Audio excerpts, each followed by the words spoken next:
fil alamin innaka Hamidum Majid.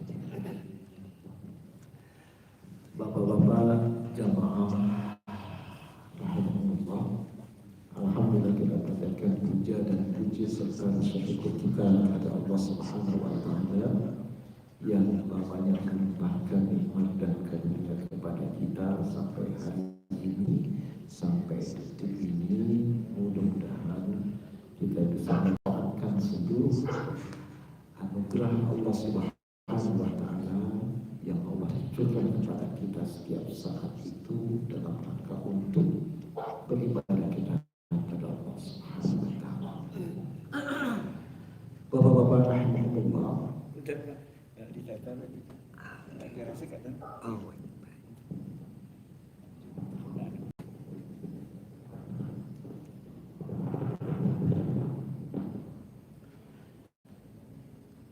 Assalamualaikum. Salam. Baik, bapak-bapak rahimahullah, pada malam hari ini tema yang disampaikan pada saya adalah meneladani Rasulullah SAW dalam memerangi musuh Islam, kajian membentengi Islamofobia. Kemudian saya coba untuk buat agak lebih ringkas begitu ya, memaknai Maulid Nabi Muhammad SAW dan proses transformasinya.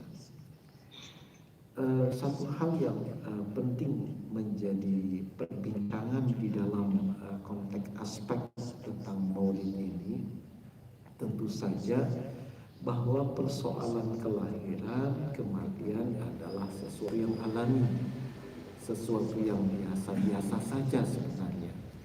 Bahwa lahir dan mati itu terjadi setiap saat dan itu tidak bisa dihalangi.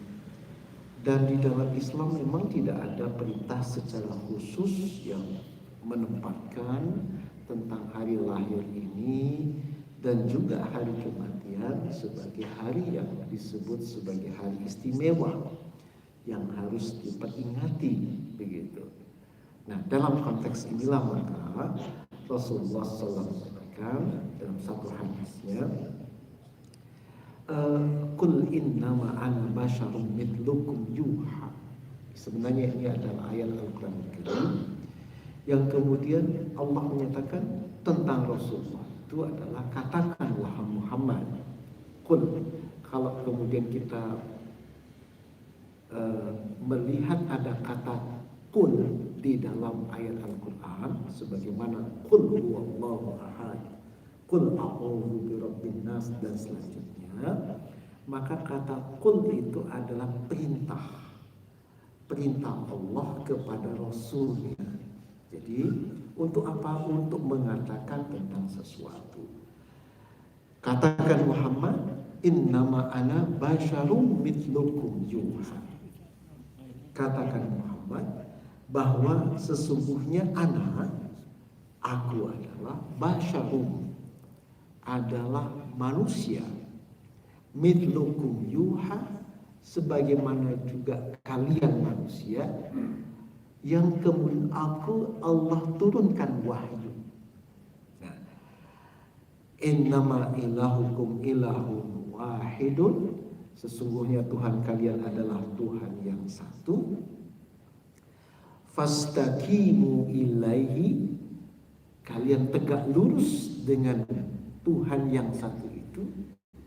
Kalian tegak lurus dengan Allah Subhanahu wa taala. Wastaghfiruhu, dan Allah yang akan mengampuni kalian. Wa wailul lil musyrikin, dan kecelakaan atau neraka wail bagi orang-orang yang mensekutukan Allah. Oleh karena itulah maka Maulid Nabi seringkali diperingati itu positif saja sebenarnya. Bahkan kadangkala di pesantren itu ada sholawatan, pembacaan tentang Barzanji, yaitu sejarah hidup Rasulullah SAW, karya Ja'far al-Barzanji bin Husin bin Abdul Karim. Dan sebenarnya juga bahwa Maulid Nabi adalah satu bentuk ekspresi seorang muslim terkait dengan mencintai Rasulullah SAW. Di mana dalam kaitan dengan aspek ini ada satu hadis yang dijelaskan di dalam musnad Abdul Razzaq, di mana dinyatakan bahwa la yu'minu ahadukum hatta akuna ahabba ilaihi min walidihi wa malihi wan nasi ajma'in. Jadi tidak sekali-kali dikatakan sebagai orang beriman di antara kalian hatta sampai kalian itu akuna ahabba ilaihi, aku kata Rasulullah itu lebih kalian cintai dibandingkan dengan abaihi walidihi, dengan orang tuanya, dengan keluarganya, dengan ayah-ayah mereka, wa malihi, dan juga dibandingkan dengan harta yang mereka miliki, wan nasi ajma'in, dan dibandingkan dengan manusia yang lain. Jadi dalam konteks ini ekspresi cinta seorang muslim kepada Rasulullah itu begitu luar biasa, melebihi segala-galanya. Nah, oleh karena itulah maka dalam kaitan dengan aspek ini maka kita akan lihat bahwa bukti cinta kita kepada Rasulullah SAW itu adalah tentu dengan mengenal beliau, mengingatnya, selalu merindukannya, bahkan kita kemudian bersalawat atas Nabi. Sallu ala Rasulillah. Jadi bersalawat atas Rasulullah Muhammad SAW. Dan yang paling penting dari ekspresi mencintai Rasulullah SAW adalah mengikuti, mentaati, mencontoh jejak Rasulullah SAW, melaksanakan apa yang diperintahkannya dan menjauhi apa yang menjadi larangannya di dalam konteks kehidupan.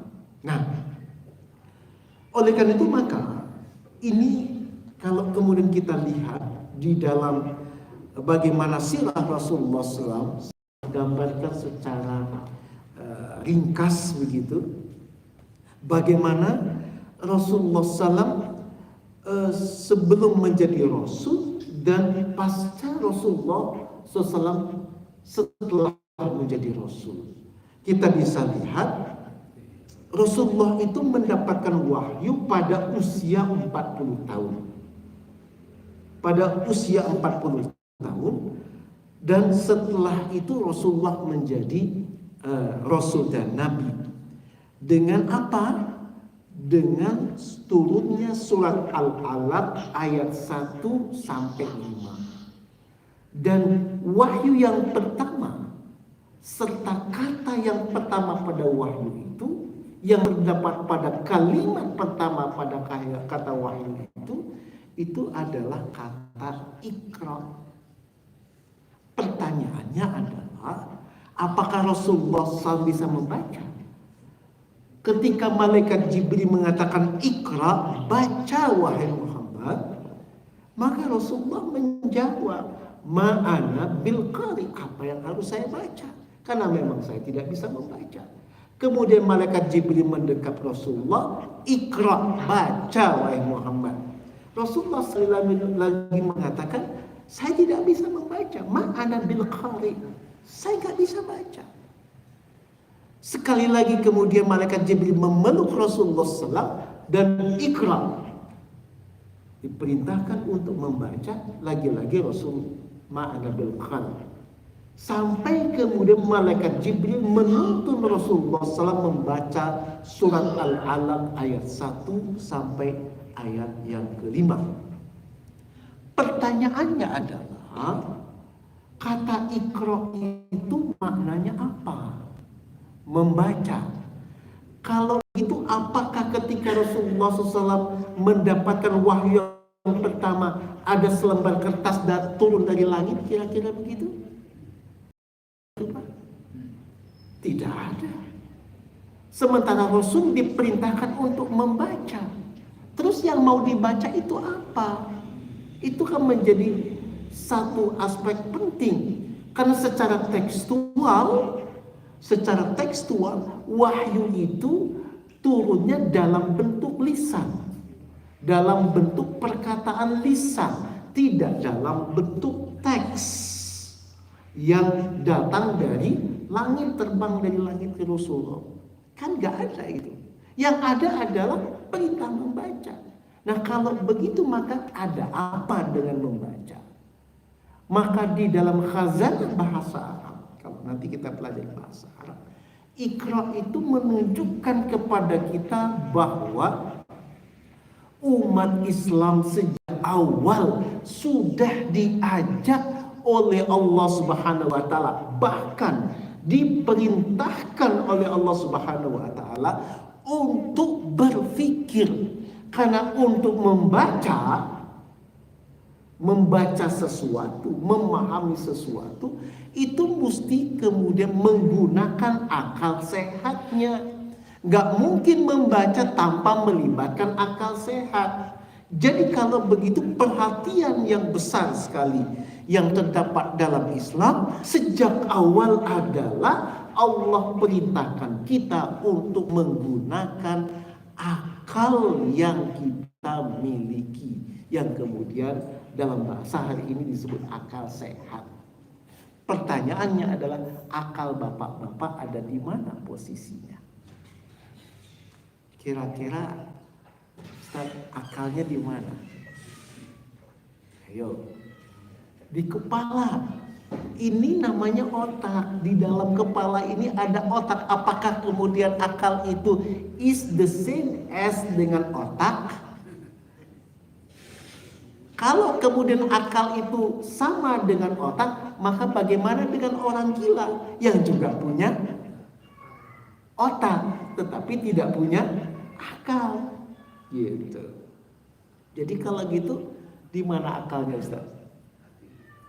Hati, baik. Hati itu apa? Kolbu, baik. Kolbu, Ustaz di mana? Posisinya kolbu itu di mana? Di sini. Ini hepar. Teman-teman kedokteran saya kira hafal betul lah fungsi dari hepar ya. Kira-kira begitu. Untuk membersihkan darah misalnya dari lemak-lemak darah atau dari berbagai macam hal-hal yang tidak bermanfaat misalnya untuk menyaring darah. Kira-kira begitu. Tapi apakah kemudian kalau bapak-bapak sakit hati atau jatuh cinta pegangnya di sini? Aduh, lagi jatuh cinta. Enggak kan Pak? Jadi kalau gitu kolbu itu di mana? Nah, ini pembahasan menarik sekali untuk kemudian dikaji. Nah, oleh karena itu maka saya akan lanjut dulu.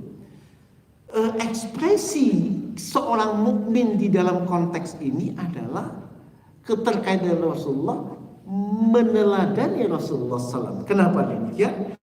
Karena perintah Allah Subhanahu wa taala, laqad kana lakum fi Rasulillah uswatun hasanatun.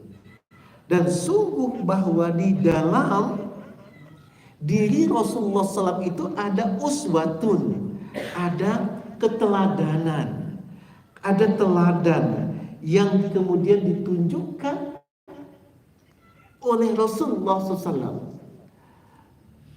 Liman kana yarjullaha wal yawmal akhir. Bagi siapa? Bagi orang-orang yang berharap ridho Allah dan hari akhirat. Wa dzakarallahu katsiran, dan dia akan banyak sekali berzikir kepada Allah Subhanahu wa taala.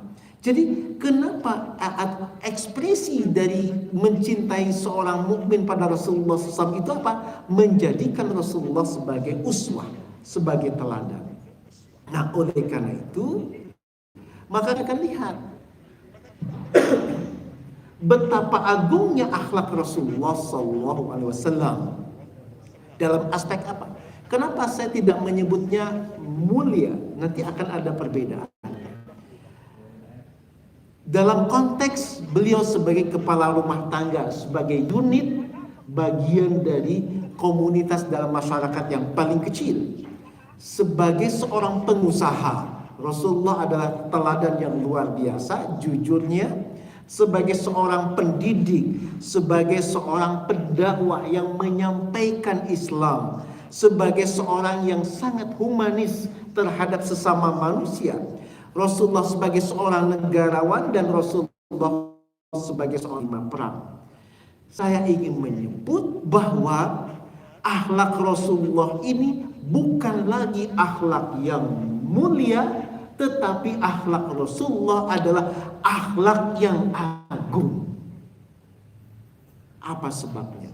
Kita lihat. Di dalam konteks inilah maka tugas Nabi SAW sebagaimana terdapat dalam hadis Sunan Al-Baihaqi. Kalau bapak-bapak baca dalam Sunan Al-Baihaqi juz yang kedua halaman 472, maka Rasulullah SAW menyatakan tentang keberadaan tugas beliau sebagai Rasul dan Nabi itu adalah innama bu'itsu liutamima makarimal akhlak. Sesungguhnya aku diutus, kata-kata Rasulullah itu adalah untuk menyempurnakan akhlak-akhlak manusia, menyempurnakan kemuliaan dari akhlak-akhlak manusia. Kalau menyempurnakan kemuliaan, maka artinya adalah menggeser dari akhlak yang mulia menjadi akhlak yang agung. Yang kedua, hadis Rasulullah, innama bu'itsu liutamima salihal akhlak. Bukan lagi makarimal akhlak, menyempurnakan kemuliaan dari akhlak manusia, tetapi memperbaiki akhlak-akhlak manusia. Digunakan kalimat salihal akhlak, memperbaiki, melakukan perbaikan terhadap akhlak manusia. Oleh karena itulah maka, di sini apa yang disebut dengan akhlakul karimah, akhlak yang mulia itu. Orang Arab apakah sebelum Islam datang akhlaknya baik? Ya. Kebiasaan orang Arab Quraisy, kalau kemudian kedatangan tamu ke rumah mereka, maka kebiasaannya adalah tamu itu dijamu, meskipun mereka tidak mengenal tamu itu siapa. Dijamunya dengan apa, Pak? Menyembelihkan seekor domba. Hari di Sunda kumaha? Citeh. Kira-kira begitu ya. Kalau di kita masakan kita paling air teh apa ya? Boro-boro nyembelih hayam kan. Yang ada adalah paling ya citeh haneut lah, kira-kira begitu ya. Gitu. Apa? Sama? Goreng sampe mun aya eta ge. Ya kan? Tapi kebiasaan orang-orang Arab Quraisy jahiliyah itu adalah kalau kedatangan tamu, mereka akan sembelihkan seekor domba, meskipun tamu itu mereka nggak kenal. Meskipun mereka nggak kenal. Itu kemuliaannya. Nah, kalau kemudian orang Arab Quraisy apakah suka membantu yang lainnya? Suka membantu. Dan itu adalah akhlak mulia. Jadi kalau begitu ada sejumlah perilaku dari orang-orang Arab jahiliyah Quraisy tersebut tadi yang memang akhlaknya, perilakunya sudah baik, gitu. Sudah baik memang. Nah, kenapa? Karena ukuran baiknya itu adalah ukuran baik dan buruknya sebuah akhlak atau perilaku itu dasarnya apa? Dasarnya perasaan. Dasarnya kebiasaan dari masyarakat itu. Bahkan kemudian dasarnya adalah budaya yang memang muncul di dalam masyarakat tadi. Gitu. Jadi dasar dari perbuatan baik itu dilakukan adalah karena faktor tadi. Kebiasaan aja dari masyarakatnya seperti itu. Tetapi Bapak bisa perhatikan nanti. Berbeda dengan kemudian akhlak azimah, akhlak yang agung. Akhlak yang agung itu ukuran baik dan buruk atau benar dan salah bukan lagi berdasarkan kepada adat kebiasaan dan perasaan masyarakatnya atau budaya masyarakatnya. Tetapi akhlak yang agung itu ukuran atau tolak ukurnya mengacu kepada hukum syariat yang terdapat di dalam Islam. Kira-kira begitu, Pak. Kalau kemudian menolong orang baik atau buruk, Pak? Yakin? Yakin ya, Pak ya? Baik. Yakin ya? Baik. Kalau menolong kawan, kalau dulu ketika kita mahasiswa menolong kawan dalam ujian dengan memberikan contekan, itu baik atau buruk? Itu baik atau buruk? Baik, asal nggak ketahuan sama dosennya. Kan begitu ya, Pak?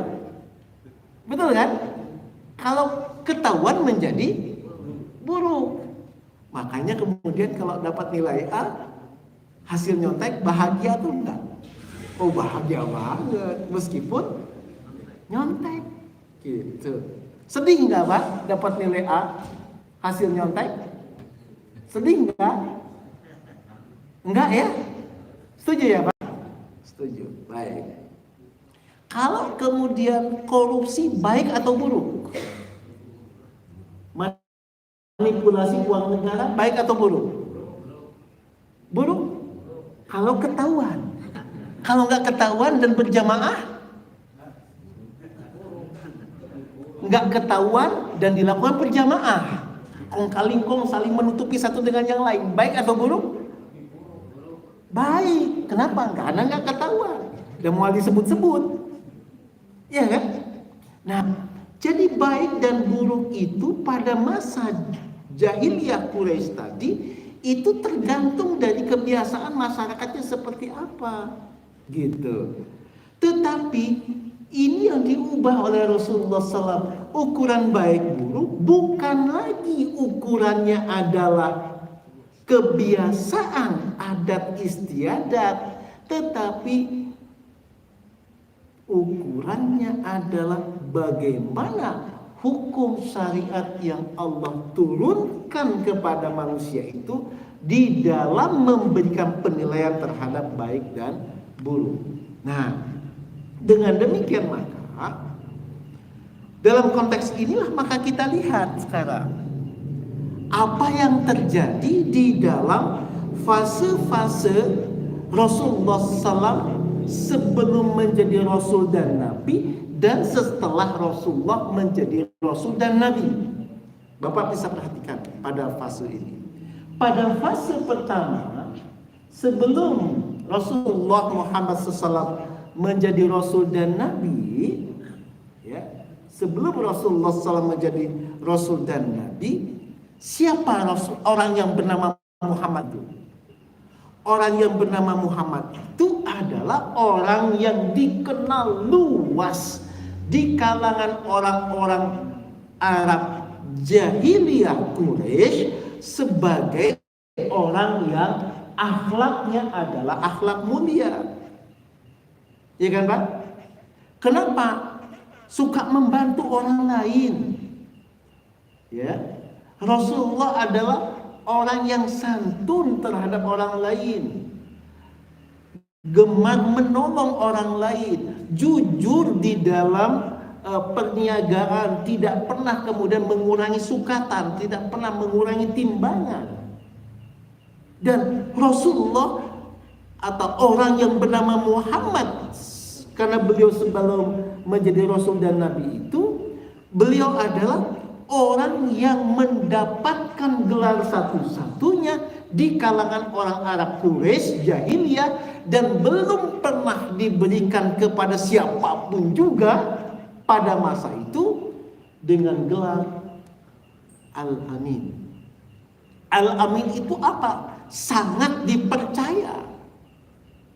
Sehingga saking dipercayanya Rasulullah SAW ketika Ka'bah kebanjiran, runtuh, hancur, dibangun kembali Ka'bah itu, dan ketika hendak meletakkan Hajar Aswad, maka kepala-kepala suku Arab jahiliyah Quraisy ini bertengkar satu dengan yang lain. Siapa yang paling berhak untuk kemudian meletakkan Hajar Aswad itu pada tempatnya. Masing-masing kepala suku kemudian memperebutkan itu. Akhirnya mereka sepakat untuk menentukan siapa orang yang menjadi penengahnya, menjadi hakim untuk memutuskan masalah ini. Kriterianya apa? Siapa yang paling dulu kemudian salat di Ka'bah. Dan ternyata orang yang bernama Muhammad paling dulu berada di Ka'bah. Dan mereka sepakat untuk menjadikan Muhammad pada saat itu sebagai hakim. Apa yang dilakukan oleh orang yang bernama Muhammad ini? Maka seluruh kepala-kepala suku memegang sebuah kain, selembar kain, dan kemudian Hajar Aswad itu diletakkan di atas kain itu, dan mereka bersama-sama mengangkat Hajar Aswad itu, dan kemudian orang yang bernama Muhammad ini mengambil Hajar Aswad dan meletakkan pada posisinya, dan mereka semua setuju. Itu menunjukkan apa? Sebelum Rasulullah SAW menjadi Rasul dan Nabi, beliau adalah orang yang sangat dipercaya. Maka gelar yang diberikan kepada Rasulullah pada saat itu Al-Amin, orang yang sangat dipercaya. Tapi kita lihat apa yang terjadi setelah Rasulullah SAW kemudian menjadi Rasul dan Nabi. Al-Alaq ayat 1-5 itu wahyu yang pertama yang menunjukkan bahwa beliau adalah Rasul dan Nabi. Gitu. Jadi indikator beliau diangkat menjadi Rasul dan Nabi itu adalah terkait dengan turunnya surat Al-Alaq ayat 1-5. Dan inti dari surat ini pada hakikatnya adalah terkait dengan Rasulullah SAW menyampaikan Islam, bahwa pencipta alam semesta dan aspek yang ada di alam semesta ini adalah ciptaan Allah. Dan Rasulullah SAW mendapatkan perintah dari Allah untuk menyampaikan Islam, dan inti yang kemudian disampaikan oleh Rasulullah SAW tentang Islam itu cuma satu, yaitu apa? Yaitu tentang kalimat La ilaha illallah, tidak ada Tuhan kecuali hanya Allah. Cuma itu kok intinya. Maka Rasulullah menyampaikan ke seluruh masyarakat Makkah pada saat itu tentang kalimat tersebut tadi. Pertanyaan saya adalah, apa terjadi dengan Rasulullah ketika menyampaikan kalimat tauhid tadi? Ditolak oleh orang-orang Arab Quraisy. Setuju Pak? Setuju Pak? Baik. Kalau begitu maka Rasulullah SAW sebagai orang yang disebut sebagai Al-Amin, ketika setelah menyampaikan Islam, yang inti Islam yang disampaikan itu adalah La ilaha illallah, maka sikap orang-orang Arab Quraisy dan masyarakatnya berubah total. Apa yang terjadi Pak? Yang terjadi adalah Rasulullah SAW dicaci, dimaki, diusir, diboikot, bahkan diancam dibunuh, dipersekusi, sampai kemudian diperangi.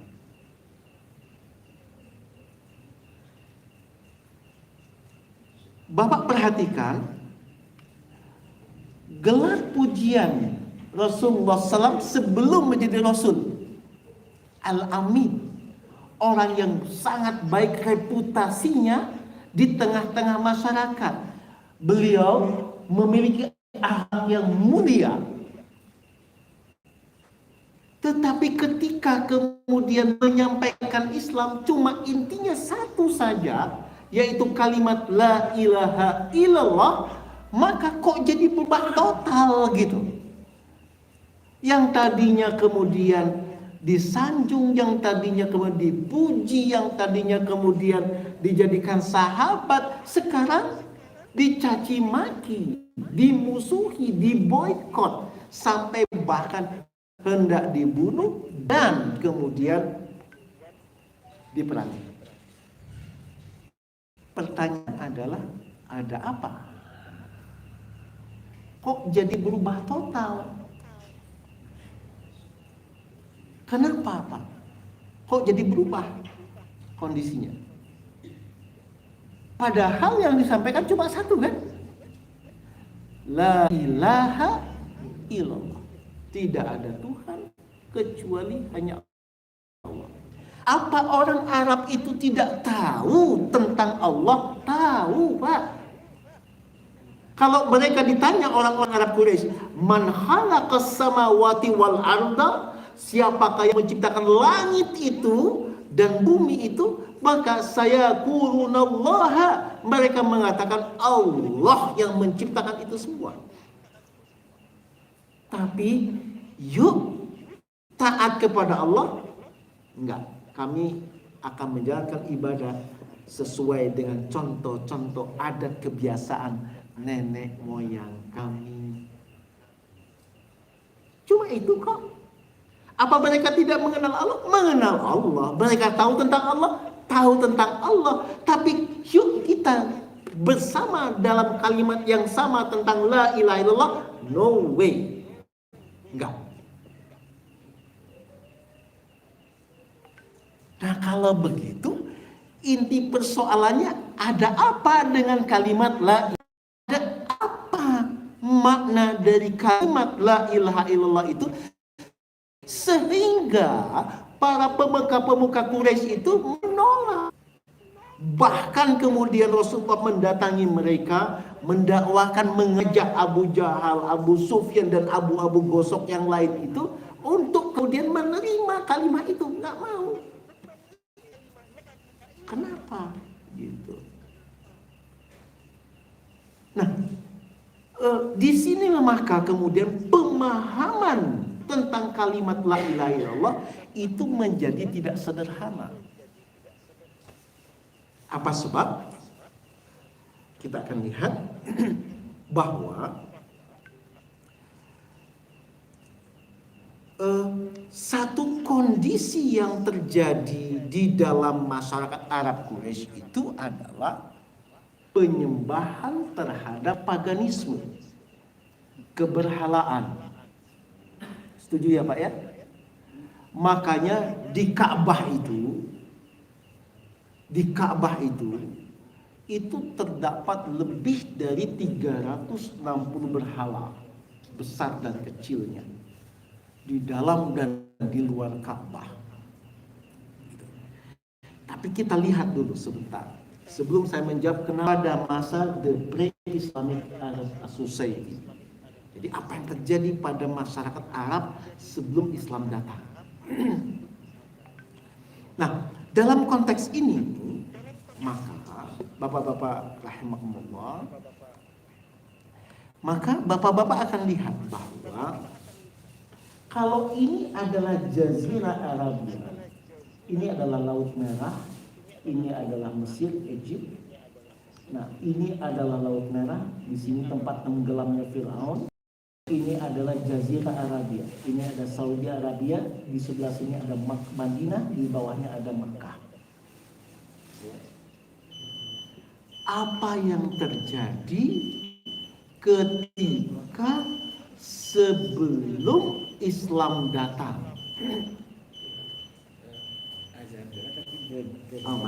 Ya. Baik. Apa yang terjadi sebelum Islam datang? Sebelum Islam datang ada peradaban-peradaban besar. Di sini ada peradaban Sumeria, Mesir dengan Fir'aunismenya, dan ada peradaban di Turki 1300 before Christ, dan kemudian ada peradaban yang paling muda yaitu peradaban Yunani. Yang ingin saya gambarkan dari peradaban ini adalah ini semua adalah peradaban paganisme.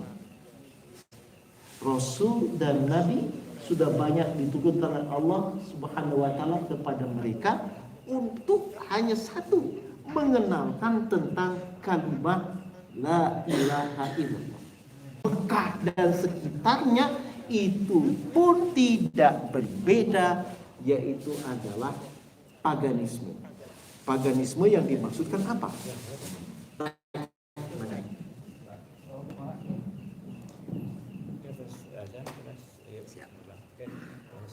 Di akhir nanti.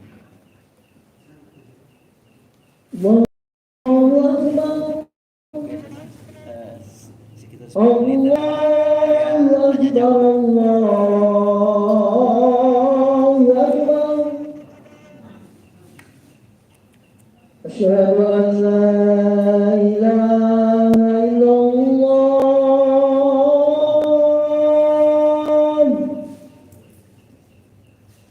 Asyhadu an la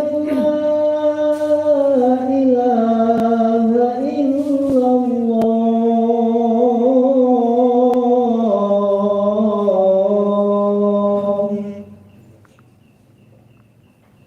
Asyhadu anna Muhammadar Rasulullah.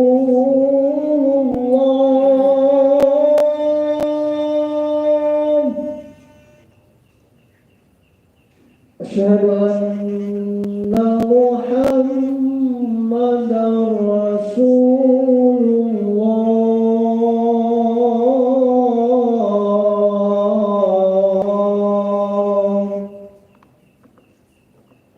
Hayya 'alas shalah.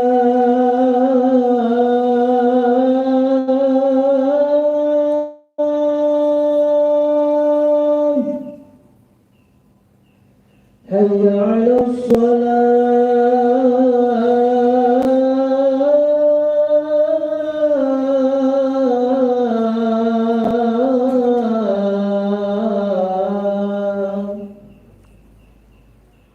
Hayya 'alal falah.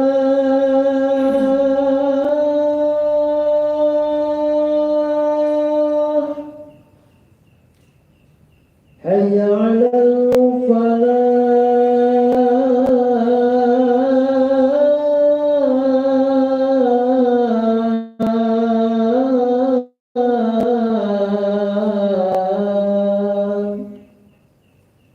Allahu Akbar, Allahu Akbar. La ilaha illallah.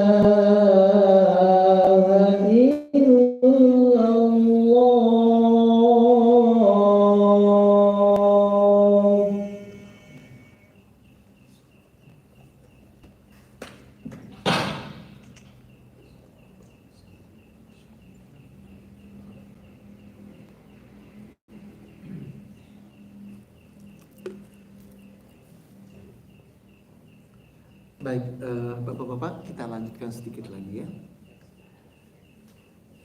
Nah, jadi yang mengelilingi kawasan Jazirah Arabia sebelum Islam datang itu adalah peradaban penyembahan berhala. Ini Mesopotamia, nanti kita bisa lihat banyak sekali hal yang terkait dengan aspek itu. Inti dari penyembahan berhala adalah terkait dengan dewa-dewa. Ya, intinya adalah itu. Nah, oleh karena itulah maka di dalam konteks ini saya ingin bilang bahwa inilah dewa-dewa yang sangat dikenal di kalangan masyarakat Arab Quraisy, yaitu yang disebut dengan Lata, Uzza, dan Manat. Ini dewa-dewa yang digambarkan atau yang terdapat pada patung-patung yang diletakkan di Ka'bah, di antara dewa-dewa yang besar. dan yang paling besar itu adalah Hubal nantinya. Nah, oleh karena itulah maka dampak dari penyembahan berhala inilah yang kemudian jadinya pengkasta-kastaan manusia. Dampak dari penyembahan paganisme inilah yang menjadi sebab terjadinya manusia menindas manusia yang lain. Dampaknya manusia memiliki klasifikasi berdasarkan kasta. Mulai dari kasta yang paling rendah yaitu budak, kemudian ada kasta lower class, biasanya petani, tukang kebun, dan kasta di middle class, tukang dagang, biasanya begitu. Kalau sekarang ini pengusaha, para ekonom misalnya gitu. Kemudian ada upper class, ini adalah kaum bangsawan, para konglomerat mungkin sekarang ini. Dan ada the ruling class, yaitu penguasa yang dia kemudian mengatur segala sesuatunya tersebut tadi. Nah, ini adalah terkait dengan Mesopotamia, termasuk juga kemudian Egypt, yaitu di Mesir. Sehingga dengan demikian, inilah yang disebut dengan Egyptian social structure piramidnya.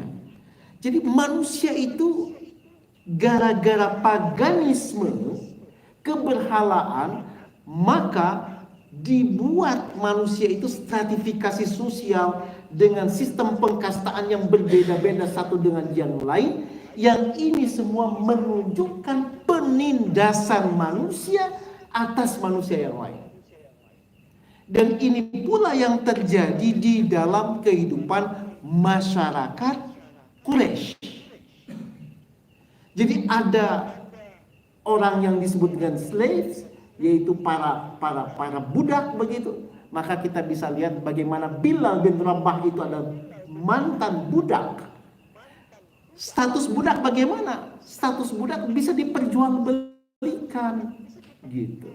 Nah, dan ini adalah semua ketika saya coba pelajari peradaban-peradaban dunia, maka memang kemudian peradaban yang semua berkonotasi paganisme melahirkan penindasan manusia atas manusia yang lain.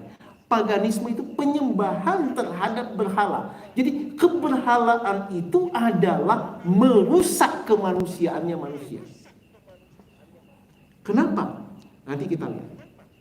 Oleh karena itu, maka sebelum Islam datang ada sebuah realitas kondisi sosial masyarakat yang tidak manusiawi.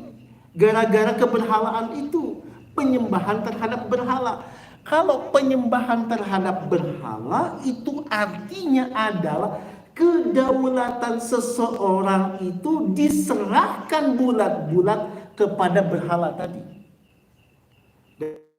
Dan berhala siapa yang mengaturnya? Yang mengaturnya adalah pemegang kekuasaan dan para pendeta. Gitu. Oleh karena itu maka disinilah muncul penindasan manusia atas manusia yang lain. Muncul ketidakadilan, muncul kesewenang-wenangan, muncul keserakahan sekelompok manusia atas kelompok manusia yang lainnya. Muncul kecurangan, muncul kebohongan, abuse of power. Gitu.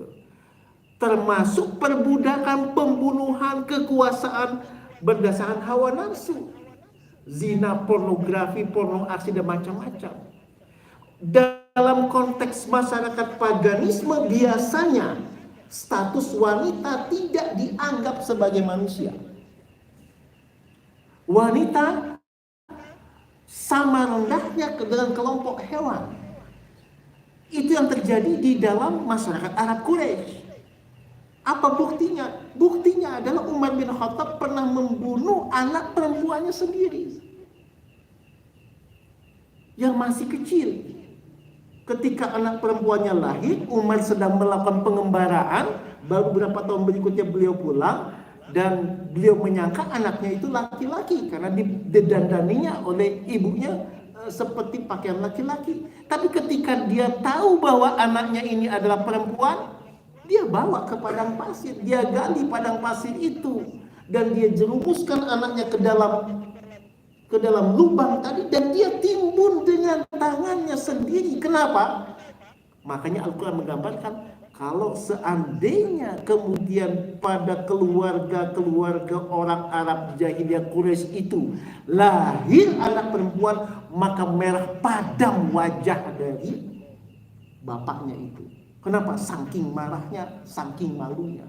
Makanya Al-Quran menyatakan, fabi aidam bitskutilas, dosa apa anak perempuan itu kemudian kalian bunuhi?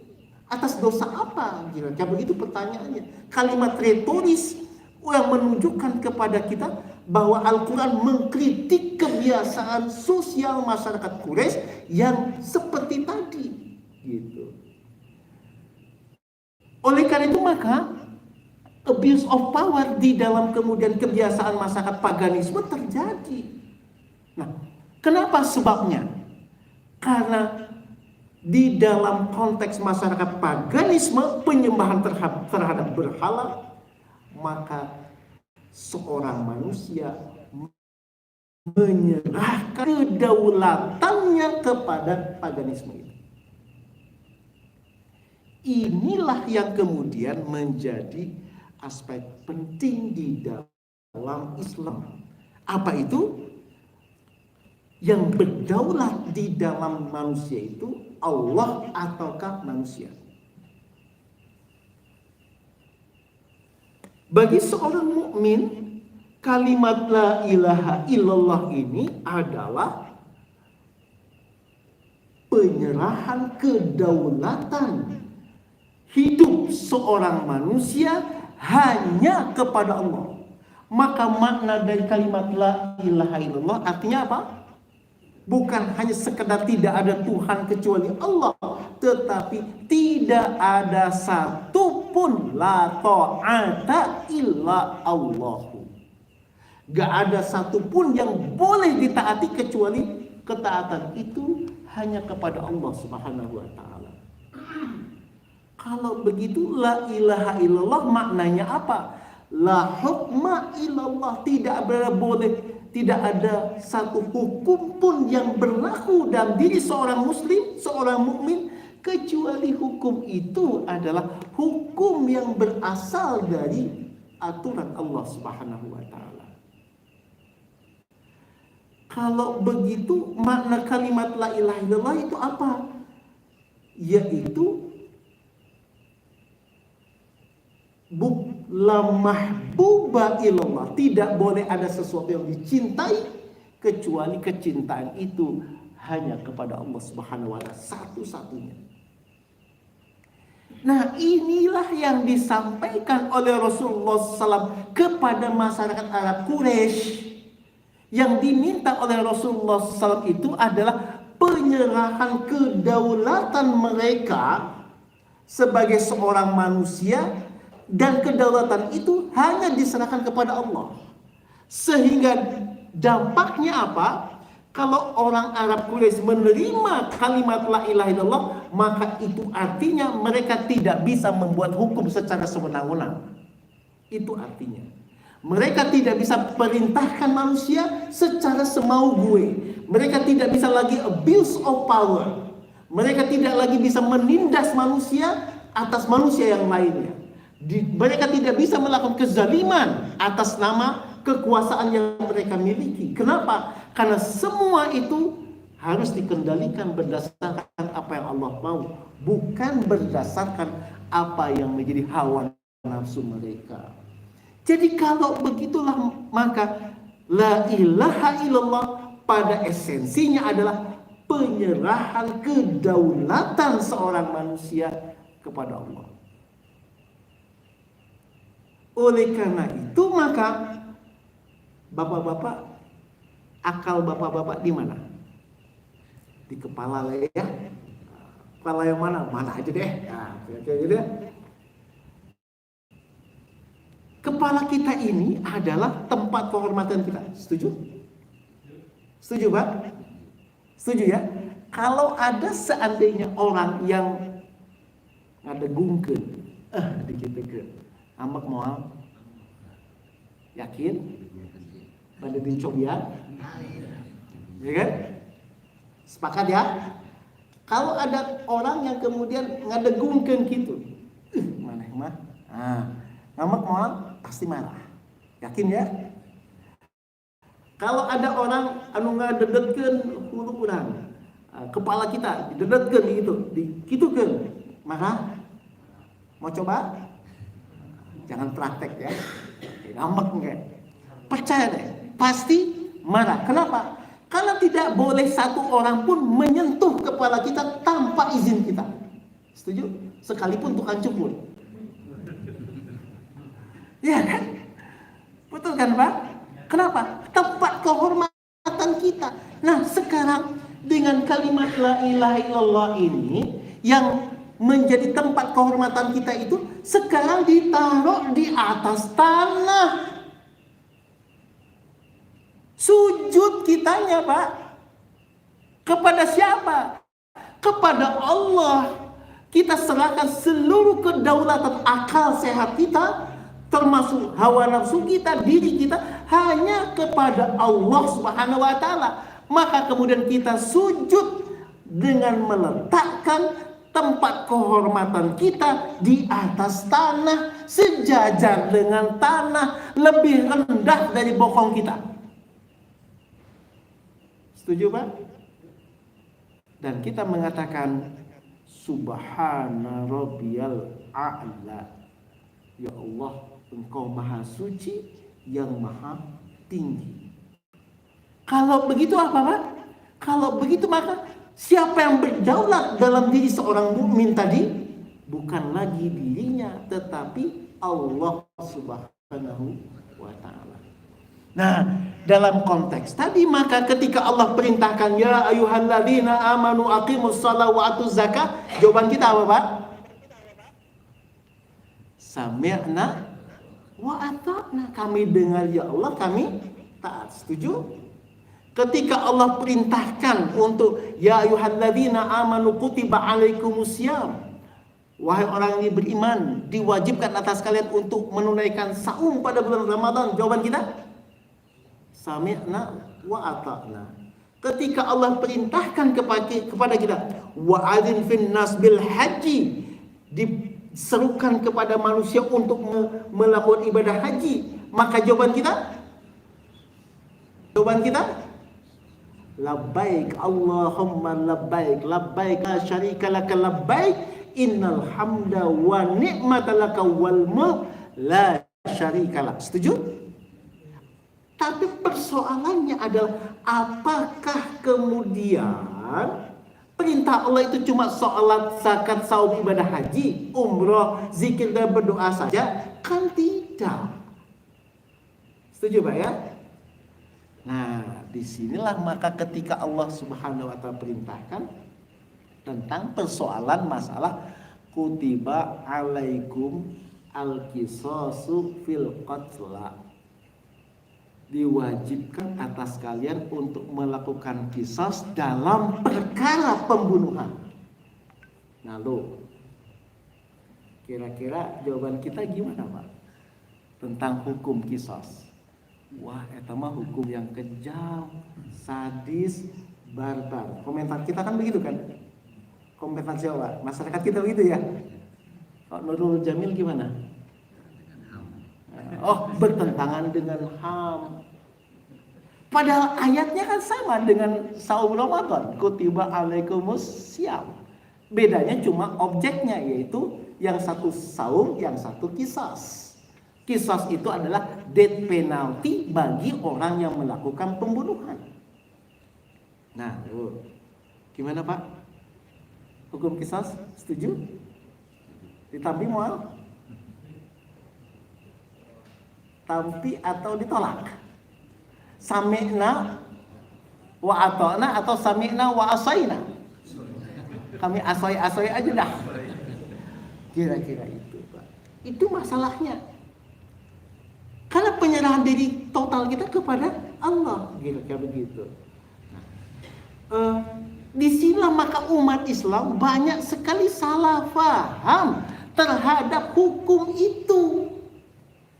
Itu masalahnya Pak. Kedua, Allah nyatakan as-sariqu was-sariqat faqta'u aydiyahuma. Laki-laki yang mencuri, wanita yang mencuri, maka potong tangan keduanya.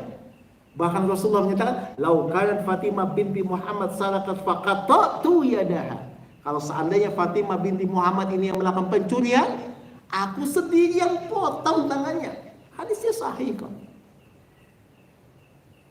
Pak, hukum potong tangan kinten-kinten kumaha, tapi atanam henteu.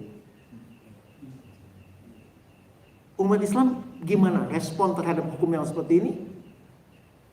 Wah, kejam amat, sadis, barbar, jahiliyah. Jadi hukum Al-Quran jahiliyah ya Pak ya. Ya Allah, ya Rabbi, sampai seperti itu kira-kira. Yang ketiga, hukum tentang zina. Az-zaniyatu waz-zani, pezina wanita, pezina laki-laki. Maka hukum bagi keduanya cambuk 100 kali cambukan. Bagi siapa? Yang belum menikah. Tapi kalau sudah menikah, rajam. Farjimu, dia rajam sampai mati, Pak. Kalau kumaha, wah dirajam, sadis banget. Dilempari batu ya, Pak ya. Nah, 3 aspek hukum itu adalah hukum yang mengatur interaksi sosial di dalam Islam. Pertanyaan saya sederhana cuma, apakah umat Islam responnya positif atau negatif terhadap hukum itu? Gimana Pak? Negatif. Kalau negatif, kalau begitu Allah menurunkan hukumnya salah ya. Allah menurunkan hukumnya tidak manusiawi dong kalau gitu. Nah, disinilah kemudian Islamofobia itu muncul terhadap hukum-hukum Islam. Kenapa? Karena umat Islam salah mengerti di dalam memahami kaidah-kaidah hukum dan bagaimana implementasi hukum tersebut tadi. Contoh misalnya tentang hukum potong tangan bagi pencurian. Maka syaratnya cuma 2, Pak. Yang pertama, benda yang dicuri itu beratnya 1/4 dinar emas. 1/4 dinar emas itu, 1 dinar emas itu beratnya 4,25 gram emas. Jadi 1/4 dinar emas itu 1,0625 gram emas. Kalau 1 gram emas itu harganya 1 juta, ya 1.062.500 benda yang dicurinya. Itu batas nisabnya yang pertama. Yang kedua, ada syarat kedua yang terkait dengan aspek ini, yaitu terkait dengan kewajiban negara, bahwa negara harus satu memenuhi kebutuhan pokok bagi rakyat, sehingga tidak boleh ada orang yang tidak bisa beli makanan, yaitu terkait dengan pangan. 2, negara menyiapkan pakaian yang harga murah dan bisa dijangkau oleh rakyat. Yang ketiga, negara menyiapkan pekerjaan bagi rakyatnya.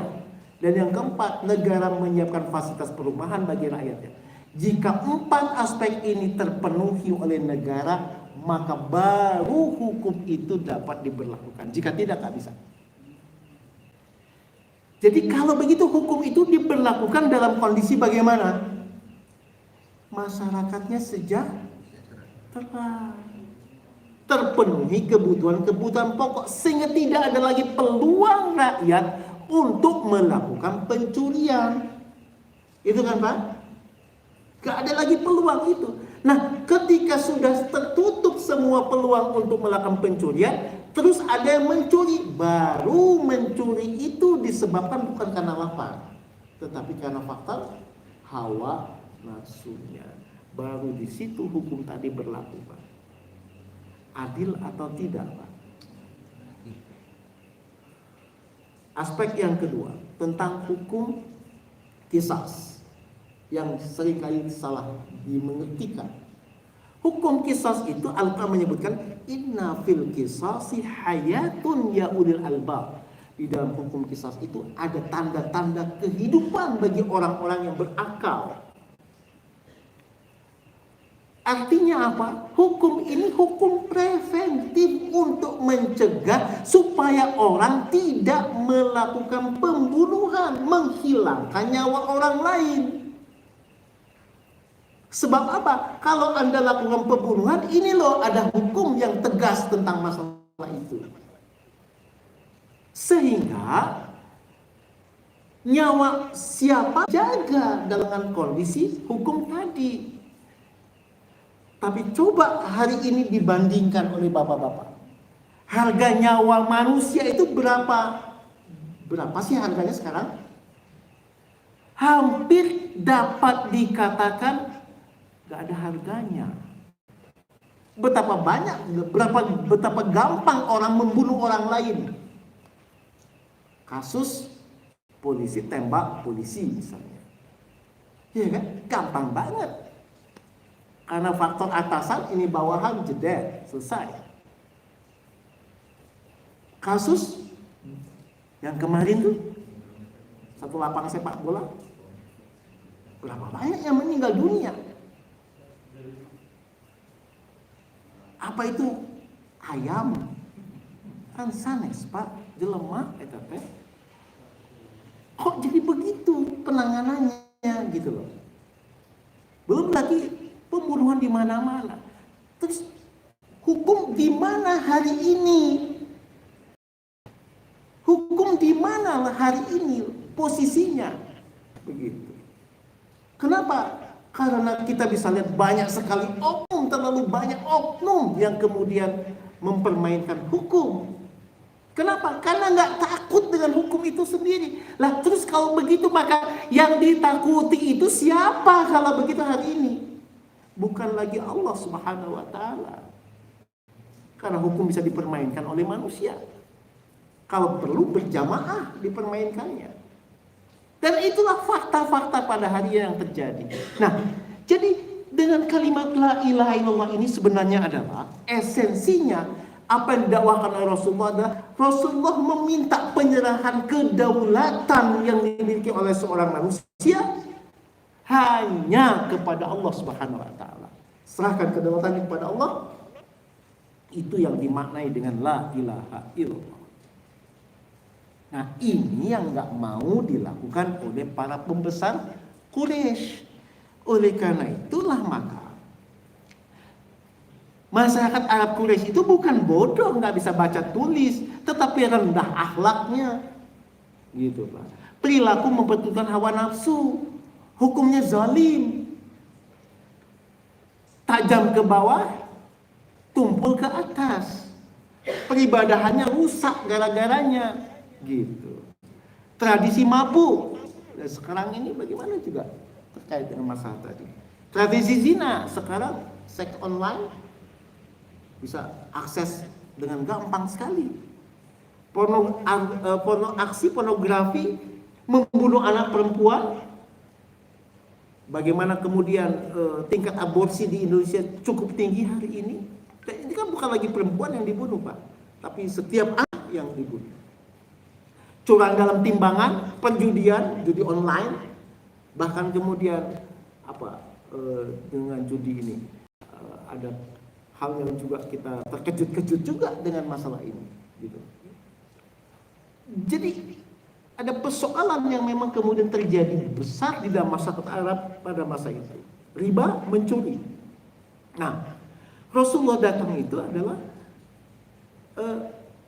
mencoba untuk kemudian memisahkan, mentransformasi menjadi masyarakat yang terhormat, masyarakat yang martabatnya bukan lagi sekedar mulia tetapi agung martabatnya.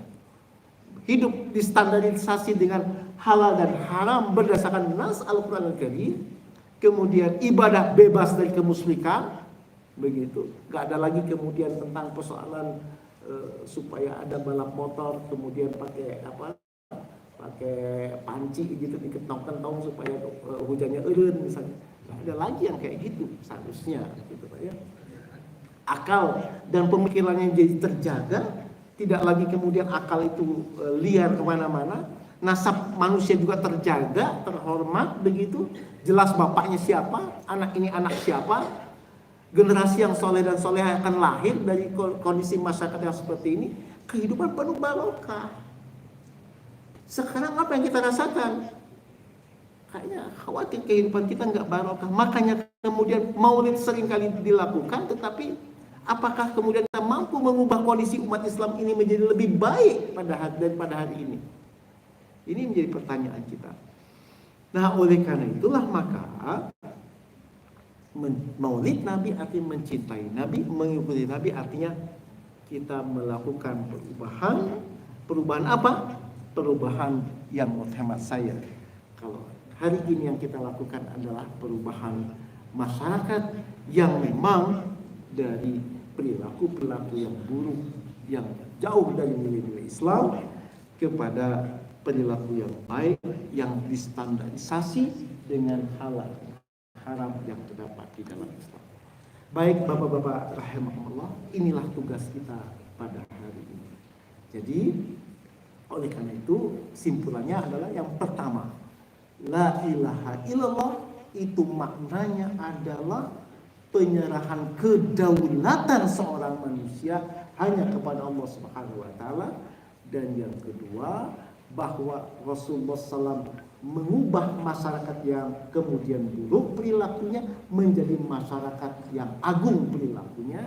Dan yang ketiga, standar nilai benar dan salah, baik dan buruk, halal dan haram, standarnya adalah terdapat di dalam Islam itu sendiri.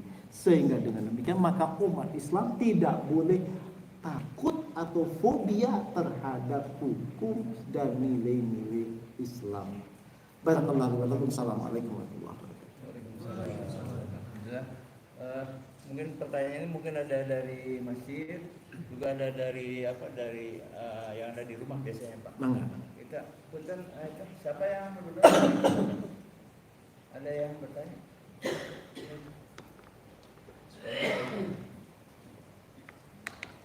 Biasanya Profesor Ita. Assalamualaikum warahmatullahi wabarakatuh. Ingin bertanya, kalau zaman Nabi Muhammad itu kan ada perjanjian perang dengan musuh-musuhnya. Apakah itu ditandatangani tidak perjanjian itu? Perjanjian apa, Bro? Sekarang kan kalau kita bikin perjanjian kan ditandatangani oleh yang pertama dan yang kedua. Nah, kalau zaman Nabi Muhammad itu apakah ditandatangani? Betul kan? Karena kan Muhammad itu kan tidak bisa baca, tidak bisa nulis. Ya. Makasih. Baik. Terkait dengan akad-akad muamalah yang terjadi pada masa Rasulullah SAW itu, yang pertama adalah kalau nanti kita baca dalam nas Al-Quran, maka Al-Quran memerintahkan setiap akad itu adalah ditulis. Jadi maktubun, tertulis dia. Di dalam konteks hutang piutang, maka hutang piutang itu perintahnya adalah harus dituliskan. Nah, perintah untuk menulis ini artinya adalah perintah untuk mencatatkan kemudian kapan atau berapa jumlah hutang piutang itu dilakukan, kapan dimulai hutang piutang itu dilakukan, kapan jatuh tempo hutang piutang itu harus diselesaikan. Nah, tetapi dalam perkara apakah itu ditauqi itu ditandatangani oleh kedua belah pihak, memang belum ada tradisi itu, Bro. Yang ada adalah tradisi mencatatkan akad, begitu, yang diketahui oleh kedua belah pihak. Dan akad itu pun setelah dicatatkan, maka sepengetahuan saya dalam sejarah Islam di awal-awal memang belum ada tentang tanda tangan itu. Termasuk juga misalnya perjanjian Hudaibiyah. Ya, kalau Rasulullah SAW nanti dalam konteks ketika Rasul sebagai kepala negara. Nah, ketika kemudian di dalam perjanjian Hudaibiyah, jadi kalau antar individu memang tidak ada cap ataupun tanda tangan, tapi ketika kemudian Rasulullah SAW mengirim surat ke Raja Persia, ke Raja Romawi, dan Rasulullah ketika di Madinah mengirim surat ke beberapa raja-raja yang ada di sekitar kota kota Madinah, maka Rasulullah SAW di bawahnya membubuhkan cap yang ada di cincin beliau. Jadi cincin beliau itu tulisannya adalah Muhammad Rasulullah. Jadi Allah itu letaknya di atas, kemudian Rasul letaknya di bawah, dan nama Muhammad di bawah, yang paling bawah. Jadi Muhammad Rasulullah itu dalam bentuk cincin.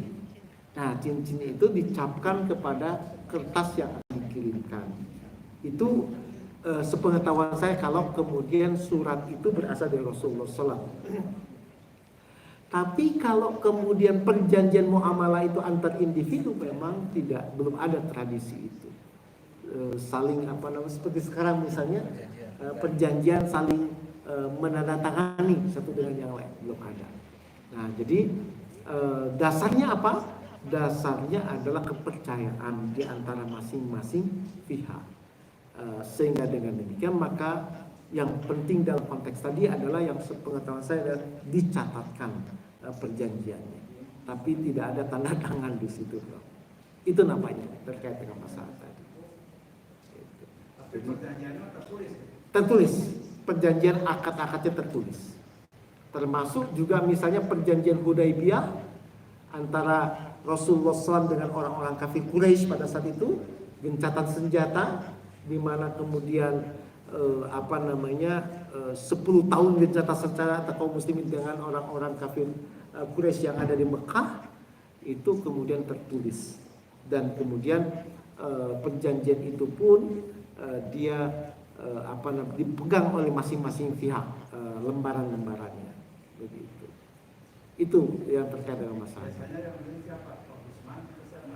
Kalau sepengetahuan saya penulis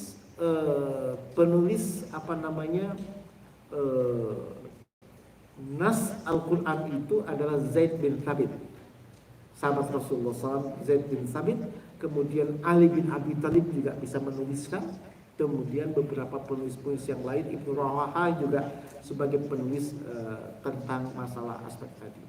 Tapi yang paling sering seingat saya adalah Zaid bin Thabit untuk menuliskan itu, terutama di dalam menuliskan ayat-ayat Al-Quran Al-Karim. Itu bro, nampaknya. Siapa? Ayat ibu biasanya, ibu Prof. Iba kita. Enggak? Ada yang hendak bertanya? Ada Prof. Iva juga. Ya, ada pertanyaan pada Mangga Prof. Iva, mangga.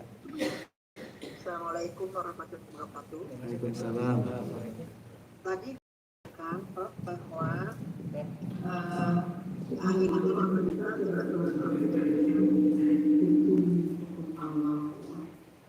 tapi kalau kita tampil pada ceramah-ceramah ini ya, ulama-ulama atau bukan itu, kebanyakan memang menakutkan begitu ya, apa yang disampaikan itu menakutkan. Walaupun sudah disampaikan bahwa kalau terbiasa itu tentu segera tobat dan kalau itu bersama teman. Itu sebetulnya kira-kira kita menyikapinya bagaimana pada hal-hal yang disampaikan Bapak. Terus terang saja bahwa yang disampaikan pada Ramadhan itu hukum-hukum awal itu betul-betul dimerasakan ya. Nah, jadi sebetulnya untuk kita menganggaplah ya, misalnya bagaimana kita berlaku hal itu ancamannya kok betul-betul.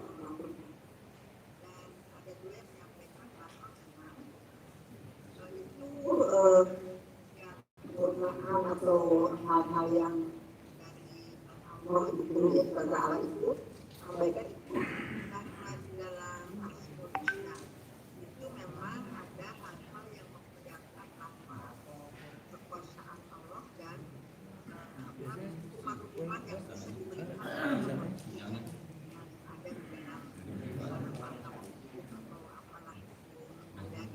Serang Agung. Walaupun memang lebih banyak dalam kasus modusnya itu hal-hal yang sifatnya lebih feminimnya ya, dibandingkan dari asal modusnya yang sifatnya seperti apa maskulin atau hukumnya itu. Ini bagaimana kita untuk menyikapinya, bagaimana diilustrasi, karena kadang-kadang kami kalau mendengar dari ceramah itu kadang-kadang yang menjadi ilustrasi ya. Dan sepertinya memang seperti disampaikan oleh berbagai agama ya, seolah banyak sekali hukuman-hukumannya dan memang berarti mungkin beberapa orang yang takut seperti yang kita agama dan juga mereka katanya karena di dalam Islam itu memang banyak hukum yang ditakutkan dan kan di dalam Nasrani misalnya itu memberikan lebih banyak pendamaian bagaimana kita menyikapinya dalam hati inilah walaupun tadi sudah jelas dari Allah itu bahwa tentu ada suatu apa yang cukup menenangkan, yaitu bahwa kita mencintai Allah, mencintai Nabi-Nya itu mendekatkan kita kepada Allah dan kepada Rasul. Itu barangkali Ya. Baik, terima kasih Prof. Iva. Mudah-mudahan Prof. Iva sehat selalu ya Prof. Amin, alhamdulillah. Prof. Iva masih ingat saya.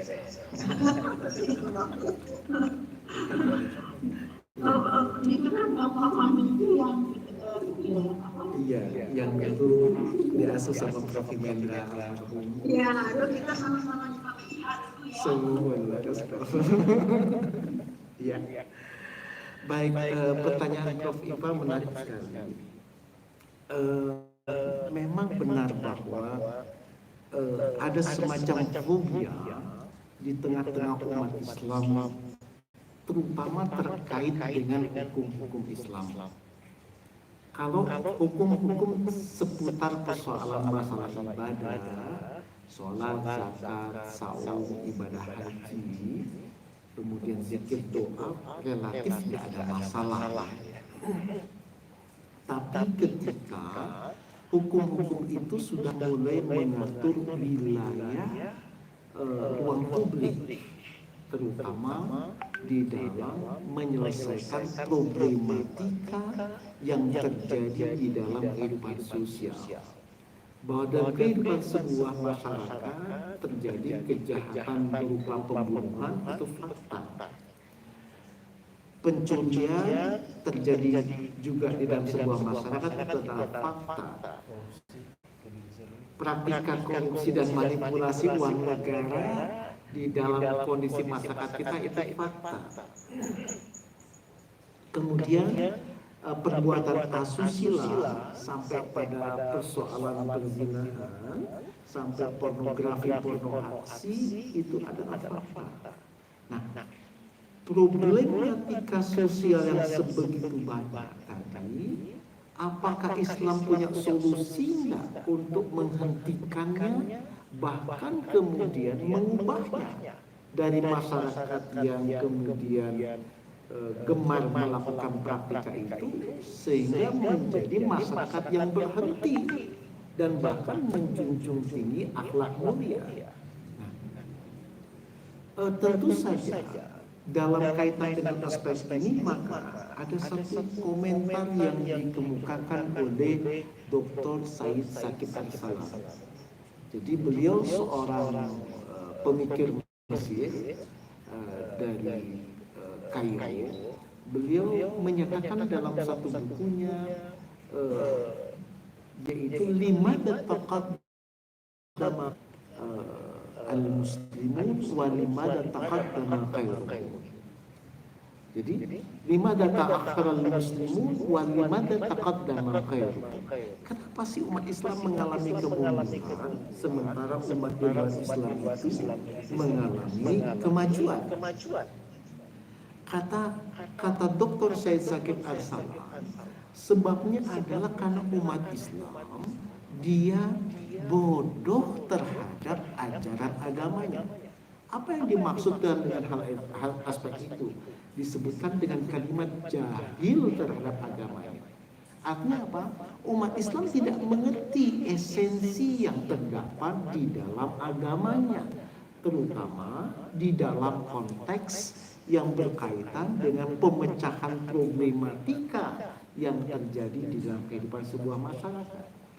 Oleh sebab itulah maka beliau juga menyatakan bahwa al-Islamu yu'aliju masyakil insan.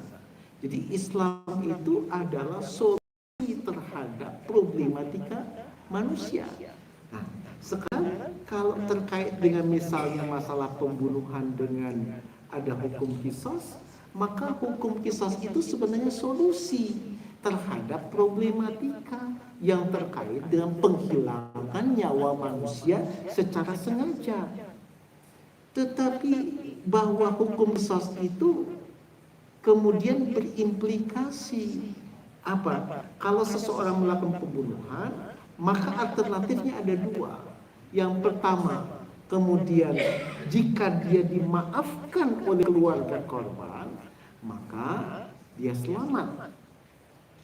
Tetapi syaratnya membayar dam. Nah, membayar dam ini adalah sejumlah harta yang kemudian nilainya besar sekali. Disebutkan dengan misalnya 100 ekor unta yang berwarna merah. Unta berwarna merah itu harganya mahal. Jadi bisa sampai nilainya miliaran rupiah untuk membayar uang dia namanya. Itu kalau dimaafkan. Sebagai aspek penghargaan terhadap keluarga korban dan atas kemudian dimaafkannya si pelaku itu dari melakukan perbuatan tadi. Bisa jadi karena kemudian kelalaian atau mungkin ketidaksengajaan atau karena faktor yang lain. Tapi kalau tidak dimaafkan, maka orang itu akan dibawa ke pengadilan dan dihukumi dan kemudian ditanya oleh pengadilan, kenapa Anda melakukan pembunuhan? Dan ternyata terbukti bahwa dia melakukan pembunuhan dengan sengaja, maka apa yang terjadi? Hakim akan memutuskan untuk kemudian dilakukan qisas. Di mana pelaksanaan hukuman itu? Pelaksanaan hukumannya di ruang publik, di tengah orang banyak.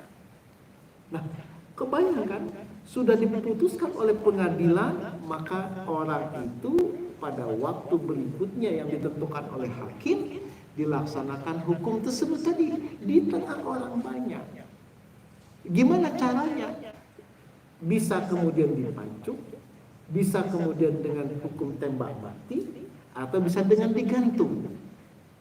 Tetapi yang jelas bagaimana orang itu mati dalam keadaan cepat. Kenapa mesti di ruang publik? Untuk memberikan efek jerak bahwa kalau Anda melakukan pembunuhan, maka ada hukum yang tegas berlaku untuk siapa saja pelaku pembunuhan tersebut tadi. Nah, disinilah maka para ulama menyatakan hukum Islam tentang masalah qisas ini adalah hukum preventif, pencegahan agar orang tidak melakukan pembunuhan. Begitu. Apalagi direncanakan, apalagi berjamaah.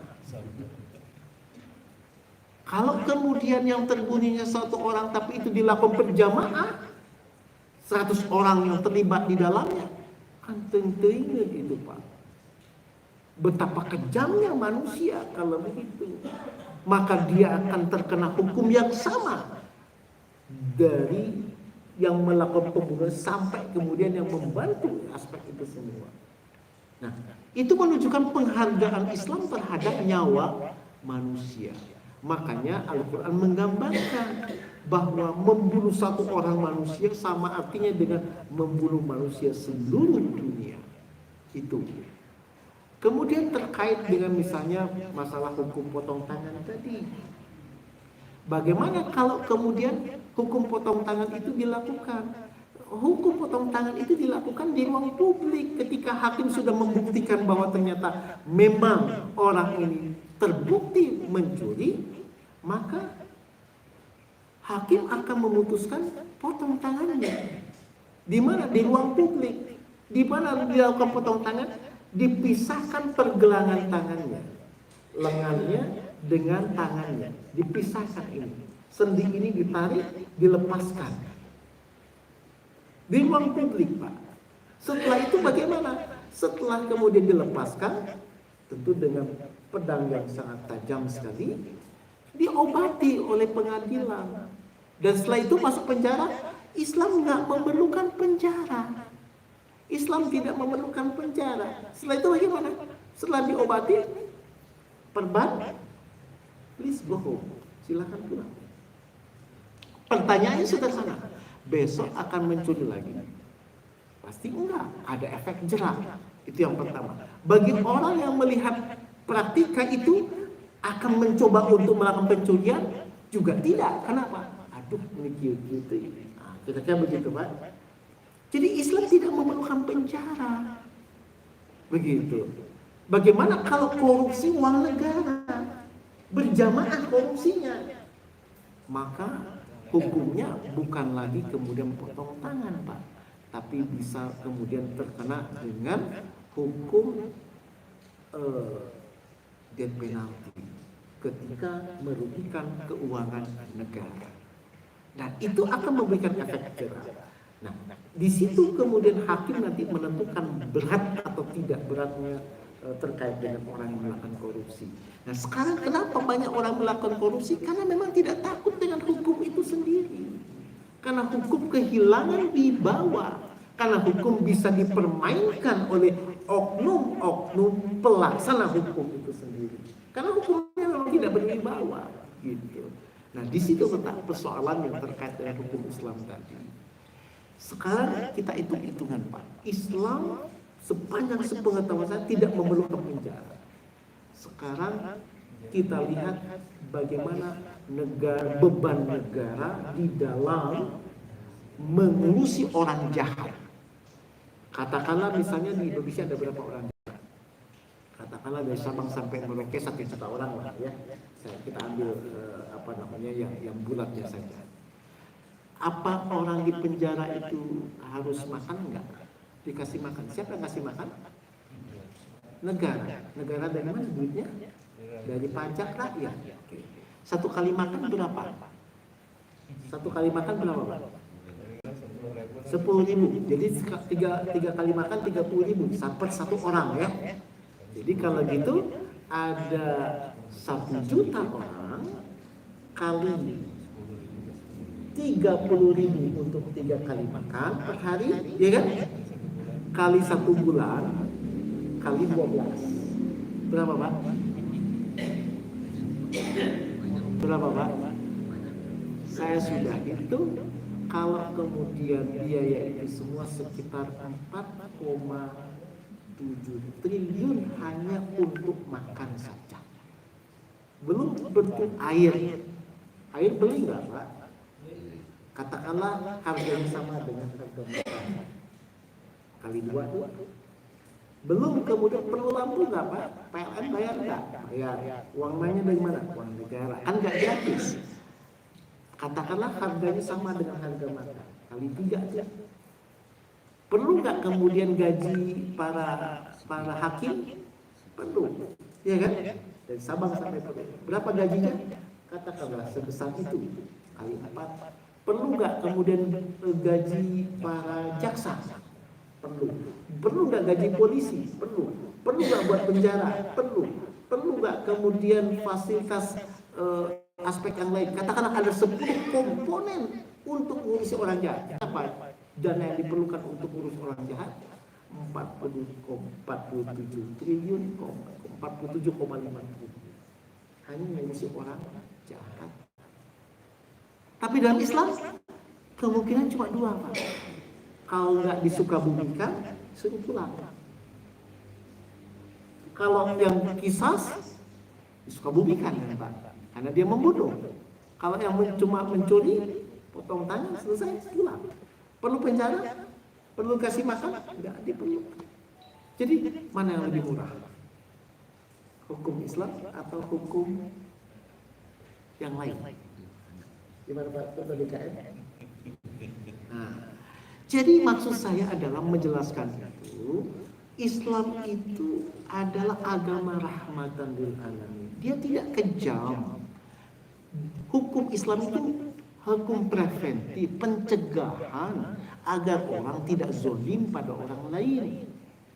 Agar seorang aparatur negara dia bertanggung jawab dan beramanah terhadap apa yang dia diberikan kewenangan untuk itu. Dia tidak boleh melakukan penyelewengan atau abuse of power, nggak boleh. Kenapa? Karena intinya cuma satu.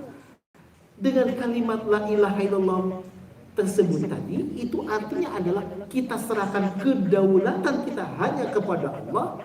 Itu artinya adalah bahwa Allah akan meminta pertanggungjawaban dari setiap hamba. Tapi kalau berhala nggak bisa minta tanggung-jawaban dari raja, Pak, gitu loh. Makanya rajanya sewenang-wenang.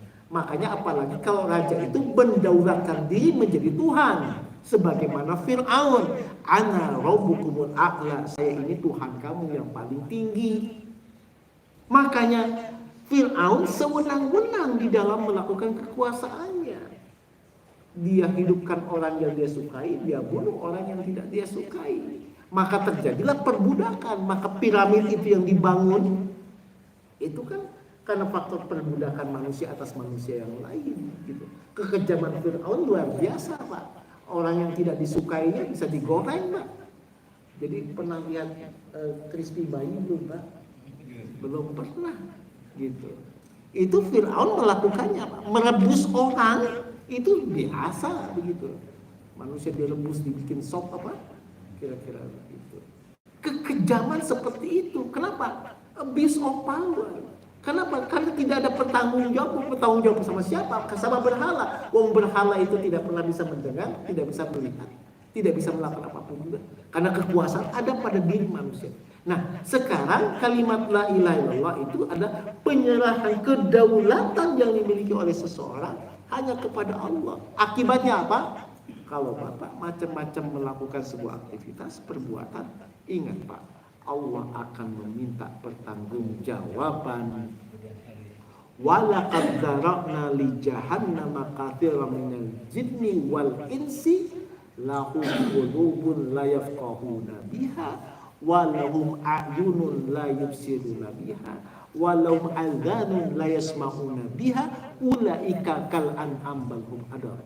Jadi sungguh kata Allah akan aku benamkan ke dalam neraka jahanam ini kebanyakan dari jin dan manusia. Mereka punya kalbu, punya akal, tapi tidak digunakan untuk memperhatikan ayat-ayat Allah.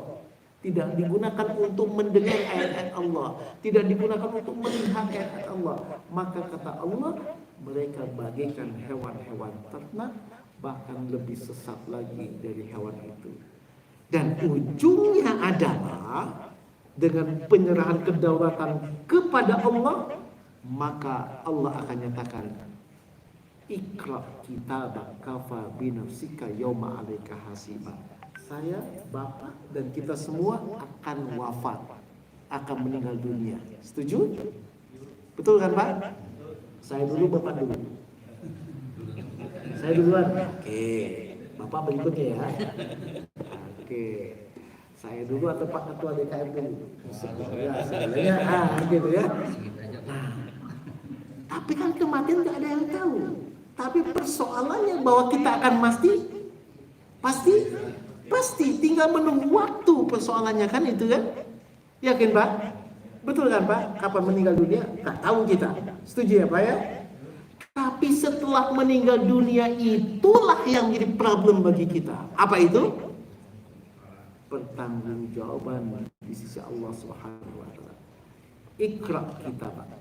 Baca kitab amalanmu masing-masing, kafa binafsika yauma 'alaika hasiba, maka kita yang akan menghitung setiap amal itu. Makanya Rasulullah mengingatkan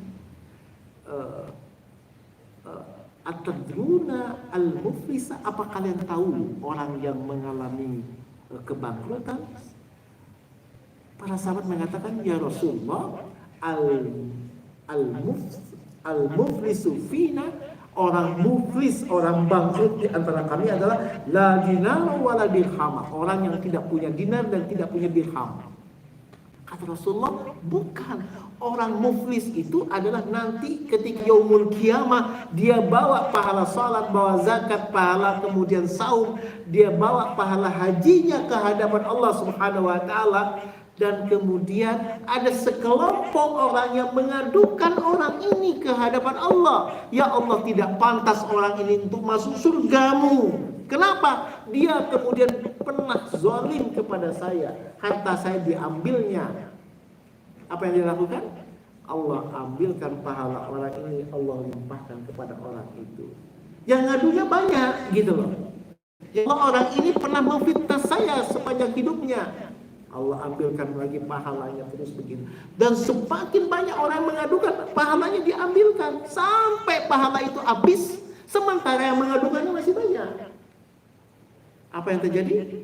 Allah ambil dosa orang itu dan Allah limpahkan kepada orang tadi. Sampai orang itu habis, selesai. Setelah itu Allah benamkan orang itu ke dalam neraka jahanam. Itu kata Rasulullah orang yang bangkrut. Makanya kehidupan dunia itu menjadi perhatian bagi kita. Kenapa? Karena akhirat kita tergantung dunia ini bagaimana kelakuan kita. Itu masalahnya. Nah, penyerahan kedaulatan dengan kalimat la ilaha illallah itu maknanya adalah kita bertanggung jawab terhadap apa yang kita lakukan, dan pertanggungjawaban kita akan diminta pada yaumul kiamat. Tinggal persoalannya adalah, nah, kira-kira meninggalnya kapan dan apa yang sudah kita lakukan. Situ inti masalahnya, Pak. Makanya kemudian kita berharap husnul khatimah, bukan su'ul khatimah. Jadi terkait dengan pertanyaan Prof. Iva tadi, maka aspek ini adalah menunjukkan pada kita satu, hukum Islam itu hukum yang manusiawi. Dua, hukum yang kemudian preventif mencegah orang untuk melakukan tindakan kejahatan. Yang ketiga, hukum Islam itu adalah hukum yang menjaga kemaslahatan manusia, baik muslim ataupun non muslim. Dan yang keempat, hukum Islam itu adalah hukum yang menyelamatkan kita dunia dan akhirat kita.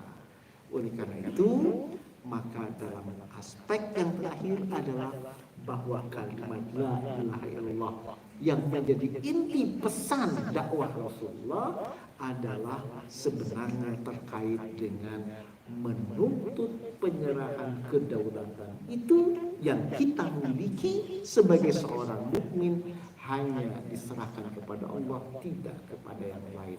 Itu maknanya ketaatan kita hanya kepada Allah dan Rasul. Bapak-bapak dan hadirin jamaah rahmatullah, saya kira itu beberapa pokok-pokok pikiran yang bisa disampaikan pada malam hari ini. Terima kasih. Assalamualaikum warahmatullahi wabarakatuh. Baik. Bapak-bapak dan Ibu, ya. Baik, Prof. Terima kasih. Bangga, siap, insyaallah. Kita mendengar bahwa ada beberapa perkembangan akal saat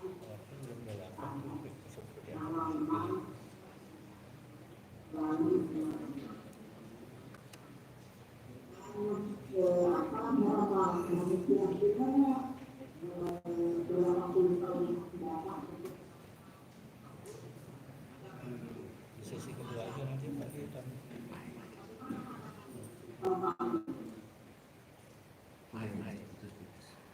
Tadi suaranya terputus-putus Prof, saya sehingga tidak terlalu jelas terdengar. Ini ada yang menyampaikan dari salah satu ulama yang menyampaikan bahwa memang kita tentu bahwa dalam perkembangan akal saat ini itu agama itu akan menurun dan sekitar 50 tahun ke depan mungkin agama itu tidak ada lagi katanya. Iya, baik. Ya, baik. Kalau saya yakin Islam sebagai agama justru akan mendapat perhatian dari banyak kalangan dan akan banyak sekali orang-orang yang masuk ke dalam Islam. Satu contoh yang sederhana apa yang terjadi di Eropa, terutama di Inggris misalnya, bagaimana gelombang orang untuk masuk Islam karena Islam adalah agama yang rasional, agama yang kemudian sangat dipahami oleh akal sehat manusia, sehingga dengan demikian maka 50 tahun ke depan insya Allah Islam berkembang lebih pesat lagi. Karena Eropa, baik di Inggris, di Belanda, dan beberapa negara-negara yang lain di kawasan ini cukup banyak sekali orang yang masuk Islam, termasuk kemudian di Amerika. Jadi saya nampaknya optimis bahwa Islam adalah agama yang akan berkembang dengan pesat. Kenapa? Karena Islam adalah ad-dinul aqli, agama yang bersesuaian dengan akal pikiran manusia. Itu nampaknya. Baik Bapak dan Ibu, ya baik, Insya Allah kita akhiri pertemuan ini dengan berdoa. A'udzubillahi minasyaitonir rajim. Bismillahirrahmanirrahim. Radina billahi rabban wa bil islam dina wa bi muhammadin nabiyya wa rasulah wa bil qur'an imama. Rabbana zidna ilma warzuqna fahma. Ya Allah, limpahkan kepada kami ilmu-Mu, mudahkan kami untuk memahami ilmu yang Kau cucurkan kepada kami, dan bimbinglah kami di dalam mengamalkannya. Rabbana la tuzigh qulubana ba'da idh hadaitana wa hab lana min ladunka rahmatan innaka antal wahhab. Rabbana la tu'akhidhna in nasina aw akhtana. Rabbana wa la tahmil 'alaina isran kama hamaltahu 'alal ladzina min qablina. Rabbana wa la tuhammilna ma la taqata lana bih wa'fu 'anna waghfir lana warhamna anta maulana fansurna 'alal qaumil kafirin. Rabbana hab lana min azwajina wa dhurriyyatina qurrata a'yun waj'alna lil muttaqina imama. Rabbana atina fid dunya hasanah wa fil akhirati hasanah wa qina adzabannar. Allahumma ihdinas siratal mustaqim, siratal ladzina an'amta 'alaihim